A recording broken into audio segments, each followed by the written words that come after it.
I warmly welcome all participating estate agents to the EAAB's 2017 CPD program, which is being presented by contact sessions, e-learning, and also a new innovation that we're hoping to launch in the second part of the 2017 year.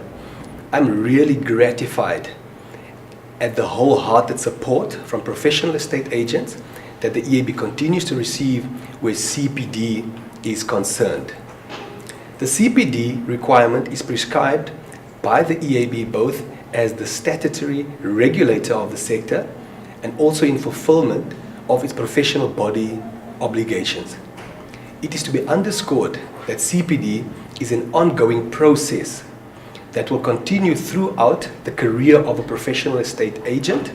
CPD indeed is essential for ensuring the continued knowledge, competence, and retention of skills in any profession, including, of course, estate agency. It is axiomatic that the desired outcome of the major objective of any CPD program is threefold, namely, to protect the consuming public, to safeguard the professionalism of the sector, and to ensure that a successful professional career of choice for estate agents. It has always been self-evident to me that the estate agency sector is a dynamic and continually evolving one. Remaining informed of and being conversant with such factors as the latest skills, knowledge, and industry trends is therefore essential if real estate professionals are to remain relevant, meaningful, and probably just as importantly, successful. I am convinced that the EAAB CPD program, as it has developed over the past 2 years, is sufficiently focused to provide the necessary tools and content to ensure professional property practitioners are able thereby to develop and enhance their professional skill sets in relation to both long-term career plans and identified professional goals in an exciting career of choice. CPD is an essential mechanism that facilitates the demonstration by property practitioners of their ongoing commitment to keeping themselves informed of the sector best practice, whether for the benefit of the stakeholders, consumers, peers, and frequently current and potential future employers. In my experience, some of the many benefits attaching to the EAAB CPD program include the fact that CPD ensures the capability of estate agency professionals to keep pace with current standards and developments within the estate agency sector. CPD ensures that practitioners maintain and enhance the competence, knowledge, and skills needed to deliver a professional service to clients, stakeholders, and the community at large. CPD ensures that the knowledge of professionals is always relevant and current, and that practitioners are made aware of new developments and changing trends and directions in the estate agency sector, bearing in mind the increasingly frenetic pace of change that is currently being experienced. CPD not only assists professionals in the sector to make a meaningful contribution to estate agency in general, but also to become more effective in the workplace so that they may advance their careers, move into new positions, and ultimately lead, manage, influence, coach, and mentor others entering into the sector. CPD helps property practitioners to remain interested and interesting by creating and focusing on potential new possibilities, knowledge, and skills areas. CPD can inculcate a deeper understanding of the professionalism of estate agency sector and encourage a greater appreciation of the implications, aspects, and impacts of the services rendered by property practitioners. Interactive CPD advances the body of knowledge and competencies within the estate agency profession. CPD invariably results in increased public trust, confidence in, and respect for individual professionals in general as well as the estate agency profession in particular. CPD inevitably contributes to improved consumer protection as well as a sustainable increase in the economy as a whole. It must be accepted that CPD represents a career-long obligation for for all practicing estate agency professionals. I believe that on a cost-benefit analysis, there can be little doubt that the benefits accruing both to estate agents and the consumers they serve resulting from the professionalization of this sector far outweigh the costs that are necessarily incurred. The EAAB, with this in mind, will continue to strive to ensure that CPD compliance is not regarded as an onerous obligation imposed upon estate agents, but rather as a meaningful and valuable learning experience that provides food for thought and further inquiry and research while simultaneously enhancing the professionalism, competencies, and productivity of property practitioners. I am confident that our CPD program for 2017 will meet these goals and obligations. In conclusion, I extend my very best wishes for the prosperity and success to our professional practitioners in 2017. I hope and trust that they will find CPD to be interesting, relevant, and helpful as they continue to play their vital part in advancing the professionalism of their careers in the estate agency sector. Good day. I'll be speaking to you about the South African economy in a globalized world and its impact on the real estate sector. I'm Drienie Brand, DA Brand Attorneys from Langebaan on the west coast of the Western Cape. I'll be speaking to you about the following. 1. An overview of the South African economy. 2. An investigation into globalization and the interdependency of world economies. The position of real estate generally in the South African and world economies. 4. The impact of both the South African and world economies on the South African property sector in general and the estate agency environment in particular.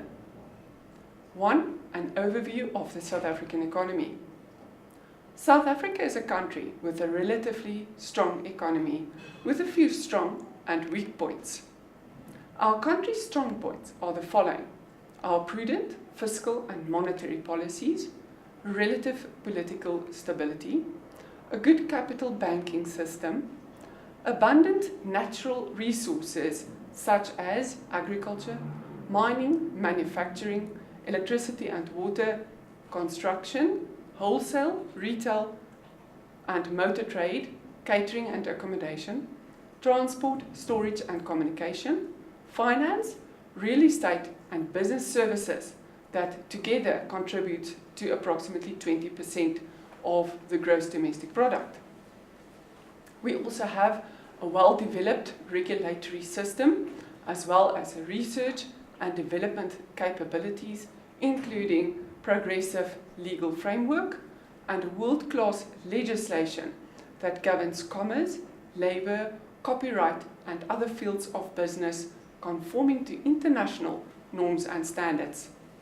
We have an established manufacturing base and we have strength in our auditing and reporting standards. We are ranked by the World Bank as an upper middle income country with the largest economy per capita in Africa. South Africa was admitted to the BRIC group of countries of Brazil, Russia, India and China in 2011.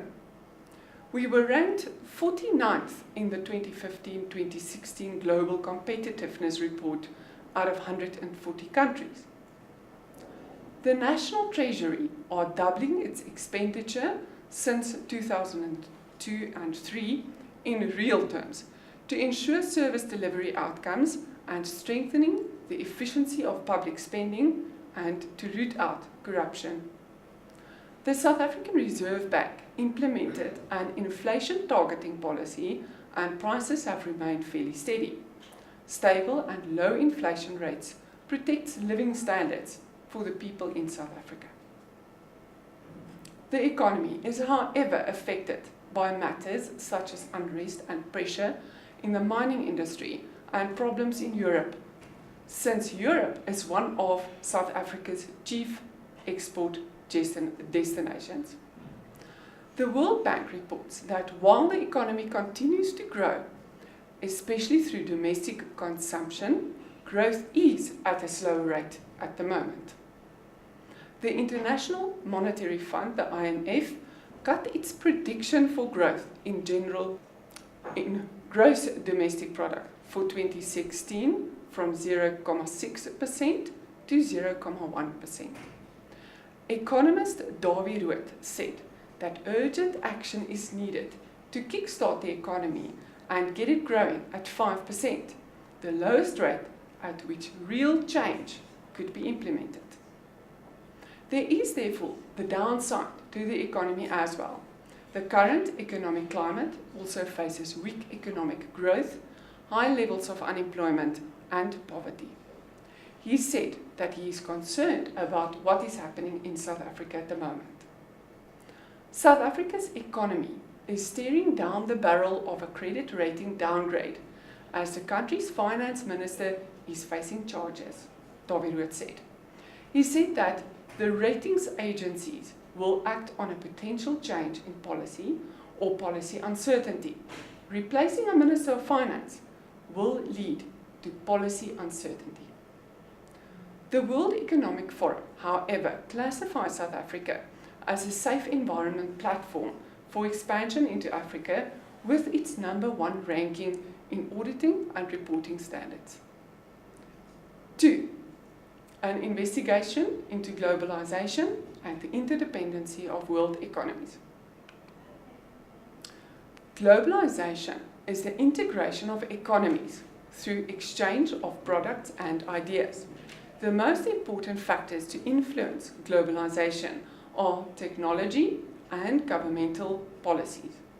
Policy and technological developments have spurred increases in cross-border trade, investment, and migration in the past few years.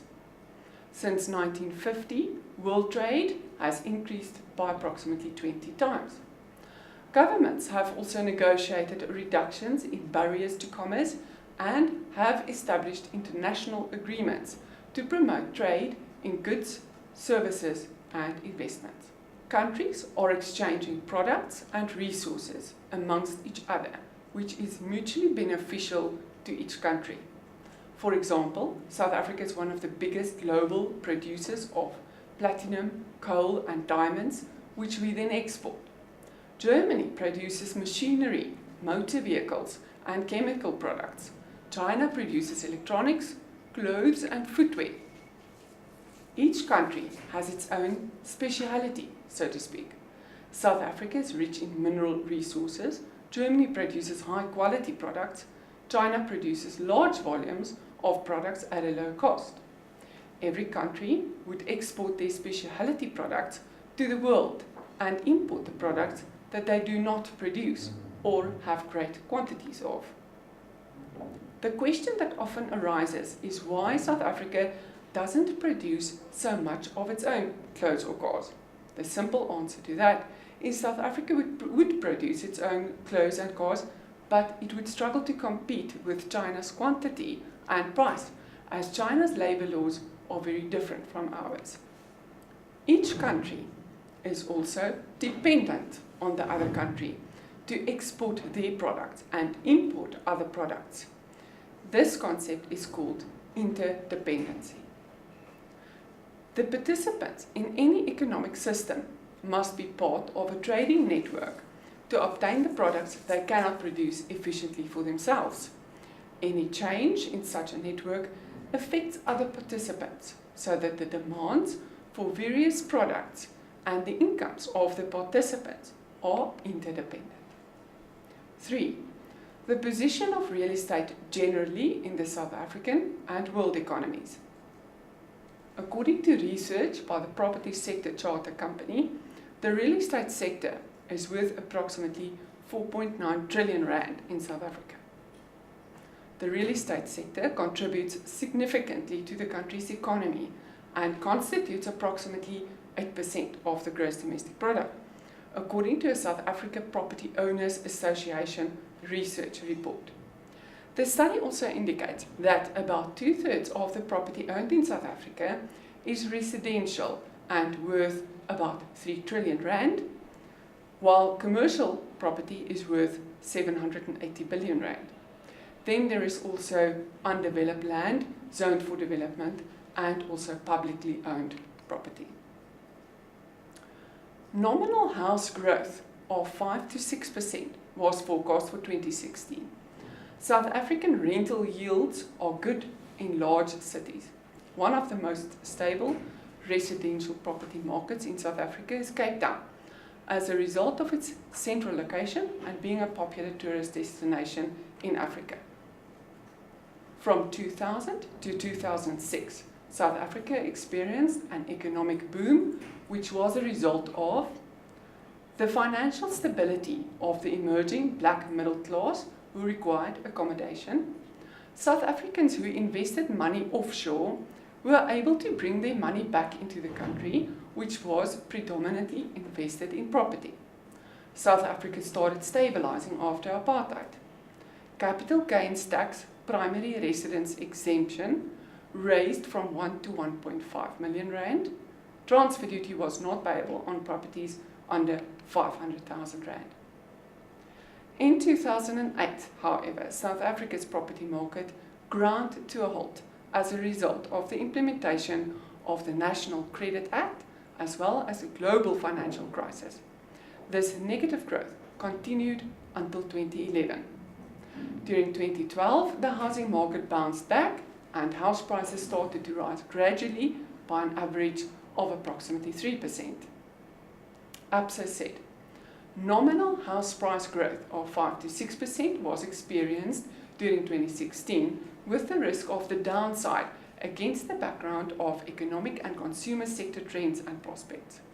Real house price growth is expected to remain under pressure in the next 12 to 18 months.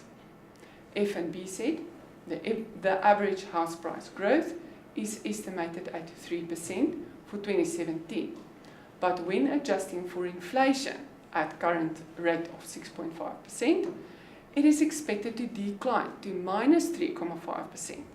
In 2018, this marginal rate will be 0%, therefore a better anticipated year than 2017. Residential construction activity is on the rise, and this is a generally good sign for future growth and the economy. The world has seen relatively flat growth in the past few years. Confidence, affordability, and debt are constraining Europe. Strict lending and the looming fiscal problems is not good for growth in the United States. Regulatory measures and the economic downturn in China is not assisting in Asia either. South Africa ranks well in comparison to other countries with the buying and selling of luxury, high-end market properties. Authors of the Global Wealth Report pick Johannesburg as one of the world cities of the future, along with Cairo, Lagos, Mumbai, and other well-established cities such as London, New York, and Moscow. South Africa competes with the best countries in the world when it comes to diverse offering of beautiful beaches, mountains and forest belts, semi-deserts, and the African veld. In an article by Leah Jacobs on private property, she says that average house prices around the world look as follows. And this is for an average 3-bedroom house. In London, 10 million rand. Elsewhere in the UK, 5.8 million rand. New York, 12.5. Sydney, Australia, 7.3. Elsewhere in Australia, 5.8 million rand. South Africa really offers excellent value for money. Their homes tend to be bigger in South Africa than in the rest of the world. They are also situated on larger urban and provide amenities such as security systems and swimming pools. We also have excellent weather on our side. 4. The impact of both the South African and world economies on the South African property sector in general and the estate agency environment in particular. The House Price Index for South Africa from 2006 to 2016 shows that house prices have gradually increased as the property sector has grown. Government's effect on the economy is vast.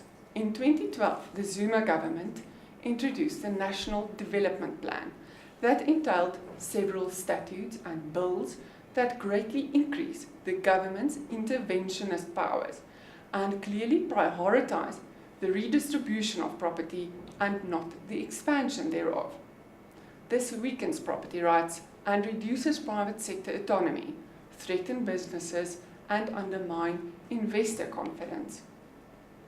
According to a newspaper report, the Economic Freedom of the World report of 2014 tracked 152 countries, ranking supporting laws and economic freedom rights and security of property. South Africa continued to fall on this list, unfortunately, from 89th in 2013 to 93rd in 2014. Spokespeople of SAFRI, a German business association in South Africa, has expressed their dismay over the direction of the economic policy. Foreigners own around 3% of all South African properties, a proportion which is still growing, according to Dyson Properties. Foreigners can still own immovable property in South Africa without restriction. Property in South Africa is now dramatically less expensive for foreign buyers than a few years ago.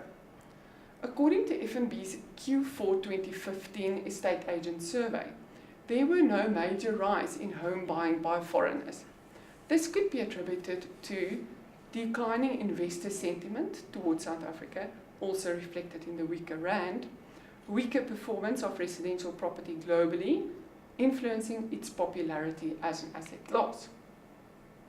South Africa's households are under some financial strain because of slower economic growth, low employment levels, interest rate hikes caused by inflation, as well as weaker consumption.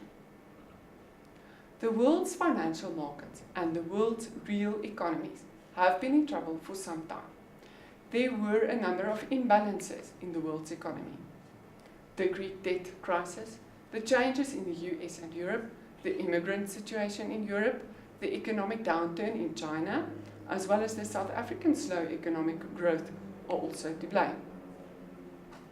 According to the International Monetary Fund, the recovery of financial and oil markets that started in February this year continued until June as markets assumed the UK would remain in the European Union. Declines in excess oil supply helped bolster oil prices. Bond yields in the main advanced economies declined further, however, and stock market valuations remained broadly steady. From a macroeconomic perspective, the Brexit vote in the UK implies a substantial increase in economic, political and institutional uncertainty, which is projected to have negative macroeconomic consequences, especially in advanced European communities. But with the event still unfolding, it is very difficult to quantify its potential repercussions at this stage. In the United States of America, the election of Donald Trump as president has caused uncertainty for investors, which have caused many of them to look for investments in other countries. These uncertainties can cause a hesitation in the market to invest in real estate. On the positive side, as PricewaterhouseCoopers say in their brochure, Building the Future of Africa, a property market that expands and grows in sophistication is usually associated with various other indicators that are favored by economic policymakers. A study by PricewaterhouseCoopers titled Real Estate 2020 predicts a huge expansion in investable real estate in emerging economies, where economic development is expected to lead to better tenant quality and, in some countries, clearer property rights. And it will play out across the housing, commercial, real estate and infrastructure sectors. According to the report by PwC, global megatrends will change the real estate world as we know it today. These megatrends are: migration to the cities will cause fast growth in certain cities and countries. Shifts in population will drive changes in the demand for real estate. The emerging markets growth will make competition for assets soar. Sustainability will transform the design of buildings and developments, presenting opportunities and risks for real estate managers. Technology will disrupt real estate economics in that shorter delivery times will increase the need for warehouse space. The need to finance urbanization will develop. PricewaterhouseCoopers suggests that real estate managers will need to do the following. Think more globally. Understand the underlying economics of cities. Decide where and how to compete as the competition for prime assets continues to intensify. Partner with government to mitigate risks of schemes that might otherwise be uneconomic. Demanding greater global specialization. While residential property markets are by their nature local, as they are not traded on global markets like commodities, currencies and equities, all real estate markets are influenced by global forces which ultimately shape their long-term prospects. This is according to Dr. Andrew Golding, CEO of Pam Golding Property Group during 2015. According to the Savills research report, the single fundamental driver of residential property demand has always been the number of households in a population seeking shelter. Essentially, Dr. Golding says the three metrics identified as having the greatest influence on housing markets generally are: firstly, demographics, the number of households; secondly, affluence, the pace of economic growth and incomes; thirdly, land and/or housing supply. If all three factors are positive for a particular housing market, then house price growth will exceed the general inflation rate, says Dr. Golding.